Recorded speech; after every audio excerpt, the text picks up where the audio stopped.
Good morning. வழக்கம் போல் நான் 5 மணிக்கு எந்திரிச்சாச்சு. எந்திரிச்சு வந்தானா வெளியே மழை ஆரம்பிச்சிருச்சு. நேற்றே கொஞ்சம் விட்டு விட்டு மழை, இன்றைக்கி ரொம்ப ஜாஸ்தி. நல்லா மழையாக பெய்ய ஆரம்பிச்சிச்சு. பார்க்கவும் உங்களுக்கு வீடியோ எடுத்து போடணும்னு தோணுச்சு, போட்டிருக்கேன் பாருங்கள். ஆலங்காத்தால மழையை பார்க்கவும் ஒரே சின்ன பிள்ளை மாதிரி குதிக்கணும்னு தோணுச்சு. என்ன அதனால் அது நம்மளால் முடியாது இந்த வயசில். அதனால் வீடியோ ரோட்லேயும் வீட்டுக்குள்ளேயும் மாறி மாறி எடுத்துகிட்ருந்தேன். எடுத்து உங்களுக்கு எடிட் பண்ணி போட்டிருக்கிறேன். பாட்டு ஒரு 2-3 வரி நான் பாடியிருக்கேன். இதை பார்க்கவும் தோணுச்சு. கண்டுக்காதீங்க, தப்பு இருந்தாங்க.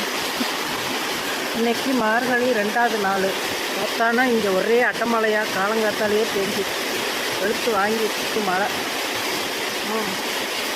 நேரம் பாட்டு தான் நமக்கு ஞாபகத்துக்கு வரும். அடடா மழடா அழகா சிரிச்சா புயல் மழடா.